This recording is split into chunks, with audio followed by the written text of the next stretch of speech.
The National Mall turns into a war zone in seconds. An explosion rips through the street, and Thor comes charging in, not as a hero, but something else entirely. Lightning crawling across his body, power surging off him like he's barely holding it together. Spider-Man is already down, struggling just to move. Thor doesn't wait. He tells him to get up, but there's no mercy behind it, no patience, just pressure. Peter tries to brush it off, still cracking jokes through the pain, but even he knows this isn't the same.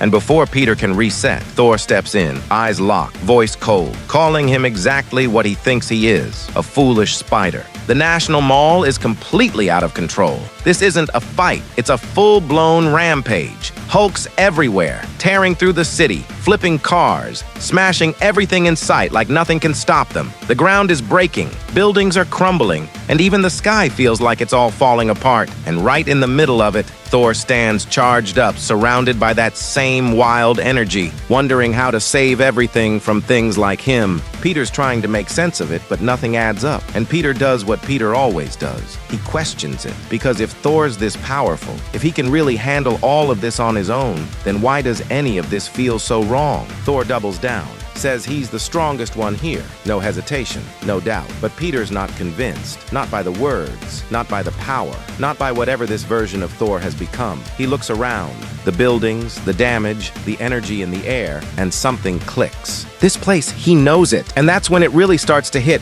This isn't random, this is connected. And just like that, the chaos fades, and we're somewhere else entirely. A memory.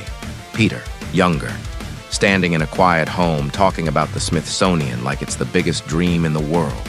Dinosaurs, history, a kid just excited to learn. And right there with him, Uncle Ben, calm, proud, real. He admits they couldn't always give Peter everything. Money was tight, but that never stopped them from believing in him.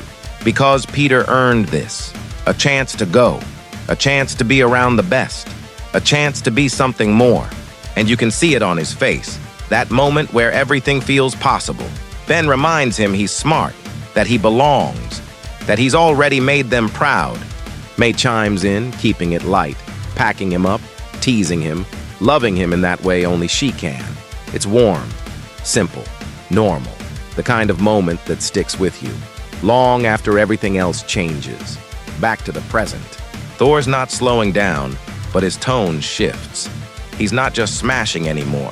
He's trying to justify it, talking about peace like it's something you can force into existence, like destruction is the only way to get there. And somehow, in his mind, this all makes sense.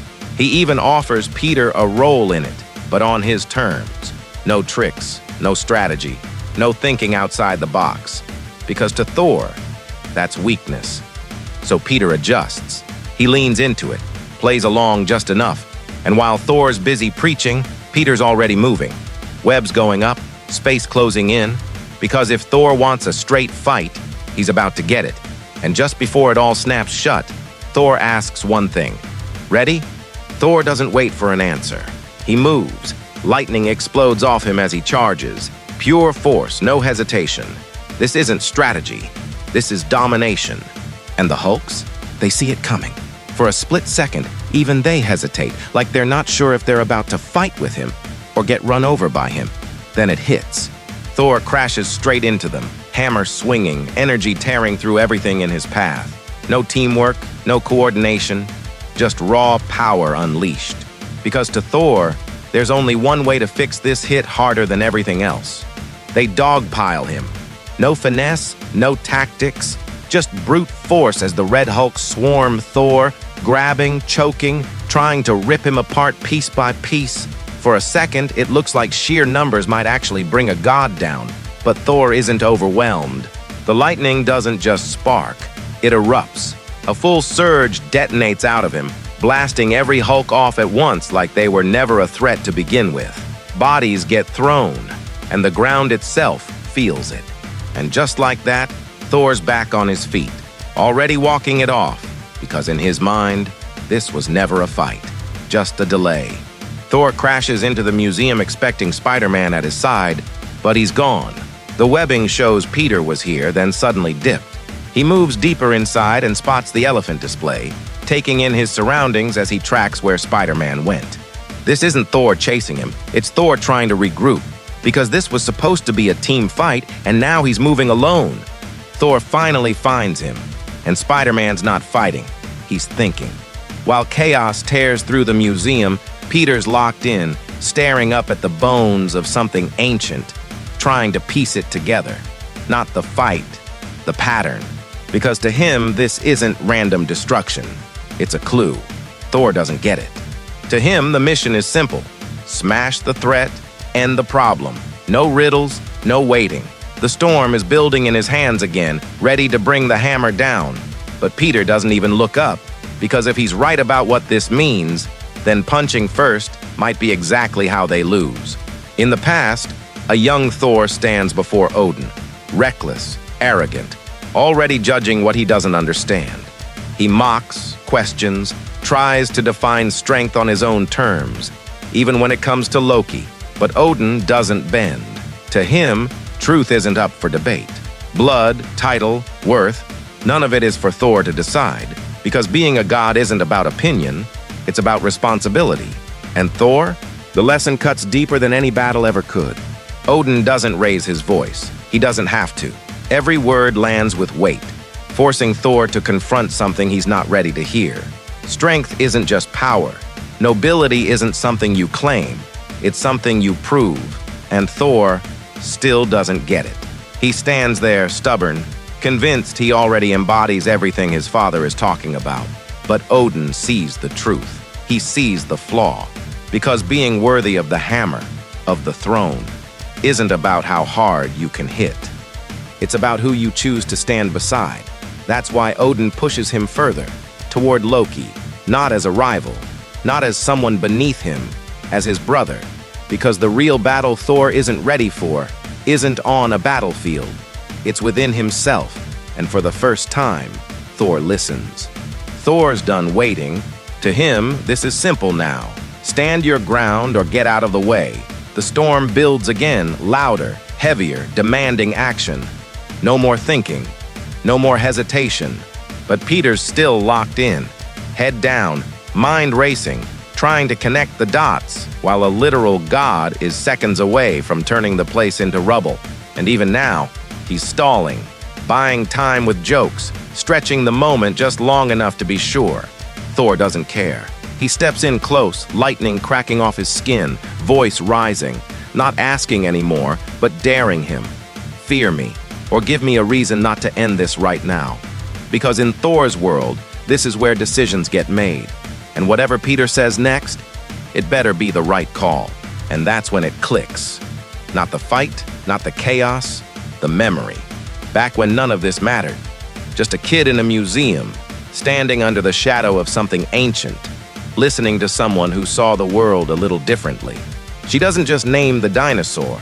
She understands it, challenges it, sees past what it's called to what it really is. And Peter remembers everything.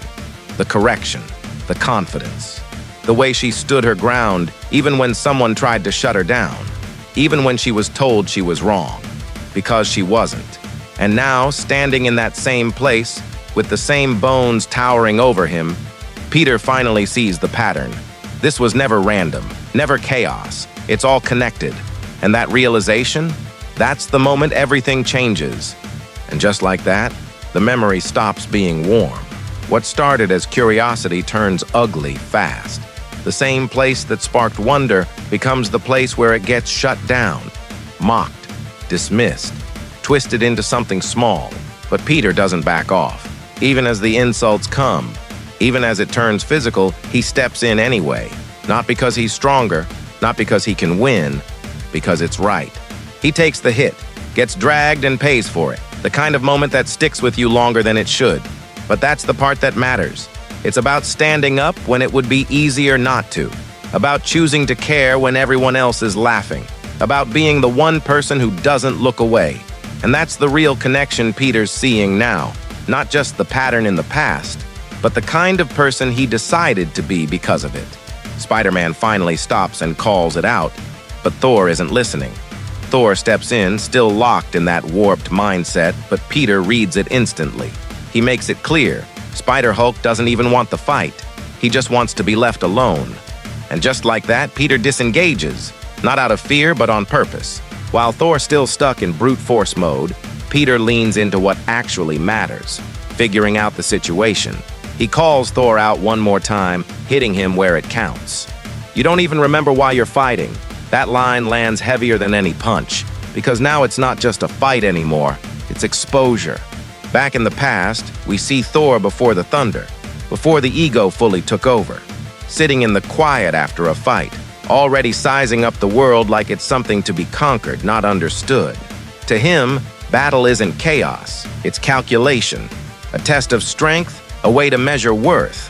But standing beside him is Loki, and this is the key difference. Loki studies, adapts, waits. And right here, you can feel the dynamic forming. Thor believing they're smarter, Loki knowing they're superior in mind but still need a plan. So Thor lays it out, let him be the distraction, and when the enemy commits, Loki strikes. Clean, precise, decisive. And just like that, the plan gets tested. Thor charges in exactly how he said he would, loud, fearless, drawing every eye in the forest. He takes the hits, stands his ground, and waits for the moment he set up. That was the play. That was the trust. But the moment comes, and Loki doesn't move. Thor is left alone in it, overpowered, dragged down, forced to fight without the one person who was supposed to have his back. Even as they try to break him, force him to yield, Thor refuses. Not just out of pride, but because in his mind, this was supposed to be a team, and that's the real fracture. Because when Thor looks up, expecting his brother, Loki's already gone. Not defeated, not delayed, gone by choice, not because he couldn't help, but because he chose not to. And now everything clicks into place, because Thor isn't just fighting Spider-Man, he's reliving something. You can hear it in the way he talks. It's not strategy, it's instinct. Pure, blunt, force-first thinking. If Spider-Man doesn't step in, Thor will just smash everything until the problem disappears. That's the mindset. That's the version of him we just saw in the past. Unchanged, unfiltered. He tries to pull Peter back into the fight, almost like he needs him there. Like he's expecting a partner who's supposed to jump in at the right moment, just like before. But Peter's not playing that role. So when Thor steps up, gets in his face, tries to force the moment, Spider-Man shuts it down with one word: no! And that hits harder than any punch. Because this isn't Spider-Man backing down. This is him refusing to follow a broken pattern, refusing to let Thor drag him into the same cycle that already failed him once. And there it is. The split between them becomes undeniable.